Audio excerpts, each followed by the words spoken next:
Hey guys, welcome back to my channel and thank you guys so much for stopping by. We're gonna jump right into this tutorial. So I'm showing you guys how I was straightening and cutting my hair, but I decided I'll show you guys that in another video. So stay tuned for that to see how I trim my natural hair. So we'll be using a combination of these three things. It's the jam, the Hicks edge control, and Morris beeswax. You don't have to use all three, but I used it because I was clearing out my my product junk and I was like, I need to finish some of these things, you know how that be. So that's why I was trying to finish these containers, but you don't need all three. So what I did, I take the edge control and I rub it along the areas where I'm going to part, where I'm going to make my section, just so it helped me to separate my strands better and give me a neater part. Okay, so I'm going to use that to do that, and then just take my rat tail comb and part it. And if you see how I'm parting it, I use my finger as a guide to find a part. So you just put your finger in the area where you already part and just use the comb to follow along. And that should help you really well. See, it turns out great. All right. So now moving on, I'm going to take one side of my hair and keep that side separated. The side that I'm working on will be the only side that I'll leave loose. That way you ensure that you're keeping all your sections nice and neat. Now, I'm going to make 4 braids on each side. I'm just going to go ahead and just eyeball each section. But if you're not good at just eyeballing it, go ahead and make all your sections and keep them separated so you have them even. You have an even section for each one. And my lips was looking dry, so I just popped some lip gloss on because we can't be looking dry on these cameras out here. I don't know what that was. But what I do, I set for each section that I separate, I take the edge control and I rub it along the roots of my natural hair, just so it helps to smooth out my natural hair and let me catch all of my flyaways and just give me a neater braid. So after doing the edge control onto the roots, I then go ahead and take the brush just to smooth it out or use a comb. And then I also put the beeswax onto the ends of my hair. Now, I didn't show you guys how I braid the first one because you know the first braid is always your trial braid to see if you really want to do the style or if you know what you're doing, right? So I did the first braid off camera, and then I'm going to move on to the second one. And I did the same thing. And the hair that I use is the Freetress pre-stretch canicle on here, which makes it very easy because it's already stretched. And I'm using half bundle of hair for each braid. So from the half bundle, I split it into 2 equal pieces. Then I went ahead and split one of those pieces into 4 equal pieces, right?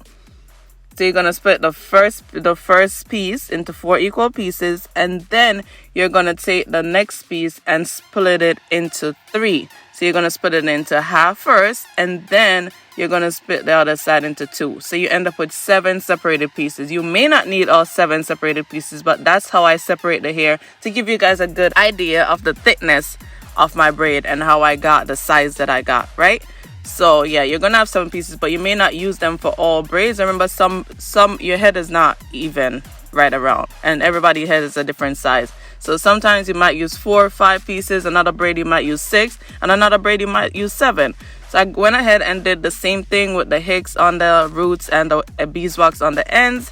And then I'm going to take just a small piece of hair from any piece of the separated pieces. You just need a small piece to begin the braid. And then I'm going to hold one side and twist the next side. I make 2 sides on the other pieces, so we have 3 strands to braid with, right? Then I'm just going to start doing my cornrow braid. Braid it a few times, probably like 6 times. Your knowledge of braiding is going to be needed for this. And then to add in the pieces, I'm going to do both methods where you just insert the piece and start and continue braiding. And I'm also going to do the next method where you insert one side, which might be easier, I think, in my opinion, for a beginner. Because sometimes when you insert the piece like I just did, it can get a little bit more difficult. I don't know how to explain it, but I do both ways.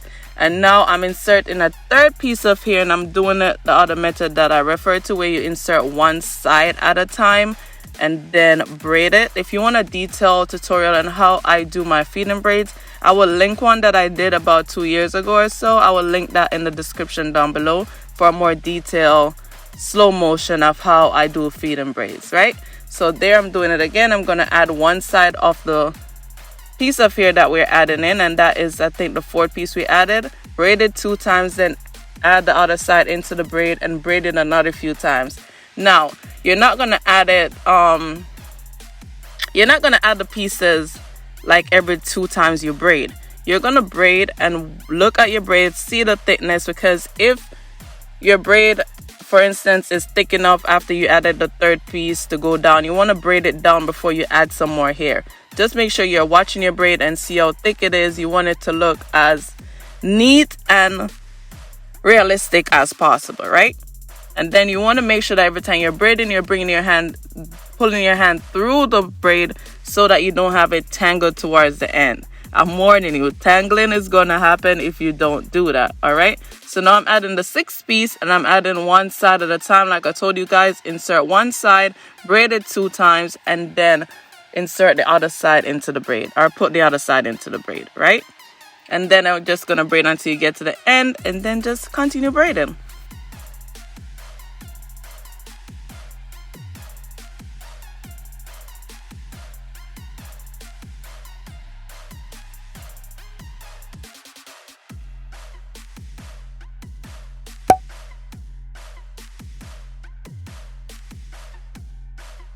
Now to blend the ends of your natural hair with this canicle braid, you want to put your natural hair kind of under the braid, or like in the canicle hair like I'm doing there, and then just continue braiding. And also the wax on the ends of my natural hair is going to help to let my natural hair stick to the braid a little better.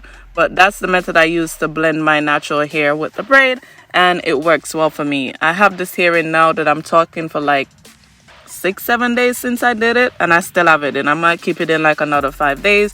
But yeah, and moving on to the last 2 for this side, I'm just showing you guys how I section my hair. If sectioning is your problem, or if you're not good at sectioning your hair, you just want to use the comb to part it, then put your finger in the part and use the comb to follow your finger, right? And you should do well with that method. Now you want to keep each side separated as you're braiding, and I'm not going to show you guys in details how I braid every section because it's basically a repetitive process. And also braiding these last 2 towards the back, it's like braiding your hair to the back, so it's going to be the easiest ones for you to do if you know how to braid your hair, right?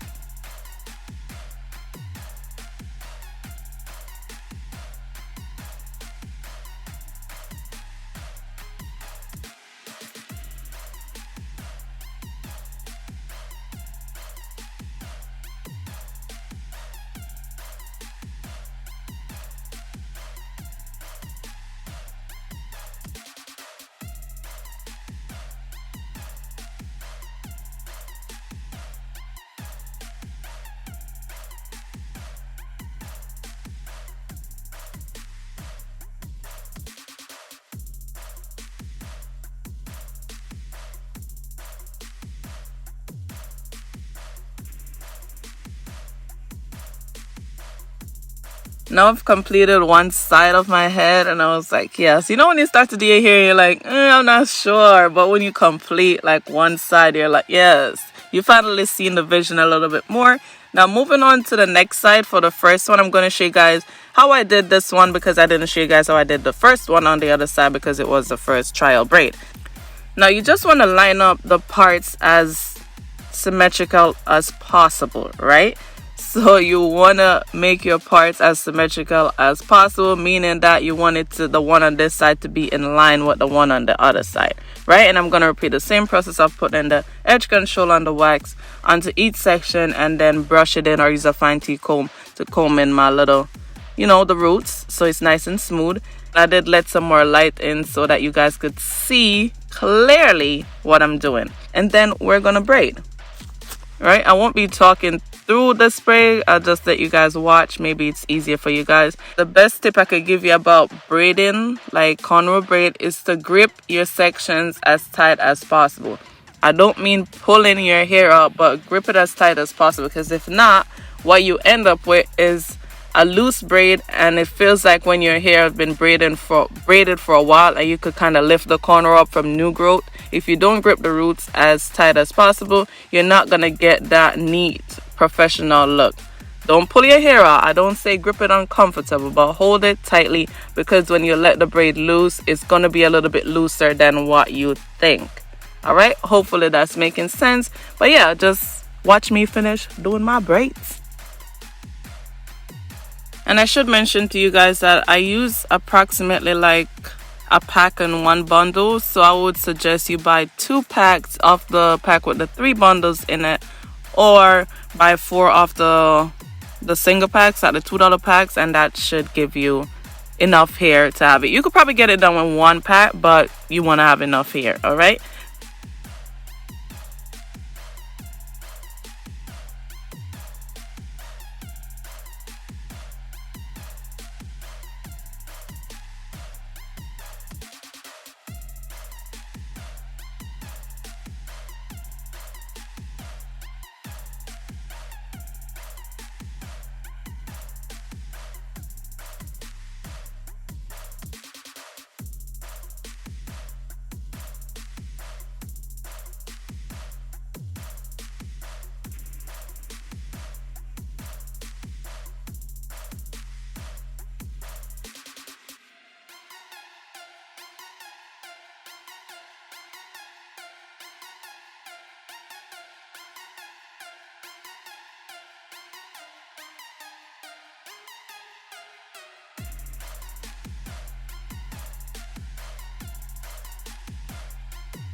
So now that I've completed my braiding, I'm going to go ahead and clip away my flyaways. Now, be very careful and please make sure that you're looking what you're doing, looking at what you're doing, because you do not want to clip your braids, okay? You just want to clip the pieces that's sticking out, and be sure not to clip your natural hair unless you don't mind, losing a little bit of hair. Sometimes I clip my natural hair, I'm not even going to lie to you guys. But be very careful not to cut the actual braid because you will regret it, okay? So yeah, that's one thing you really want to be cautious about. And then you want to dip the ends into hot water so that it seals it and also straighten the braid for you, okay? So now this is the next process that you're going to have to be extremely careful. If you're not good with this, ask somebody to help you, and you want to make sure you have a towel or something to grab the hot hair when you pull it out the water. You do not want to burn yourself. Okay, guys? And this is the finished look. I hope you guys enjoyed this video. Don't forget to leave me a comment. Let me know what you think about this hairstyle. I'm glad I didn't follow my mind, because I told myself that my forehead and my hair was too big for this style. But it turned out so cute. I really, really love it. I think I'll do this again, probably in some different color braids. But yeah, thank you guys again so much. Don't forget the thumbs up. Leave me a comment, subscribe, and be sure to add the accessories if that's your cup of tea. I'm not feeling like accessories right now. Not that it's not my cup of tea, but right now I don't always like to add accessories to my hair. Maybe the next style you see I might add some. But yeah, thank you guys so much for watching. Please subscribe, comment, all that good stuff. And until next one, bye guys.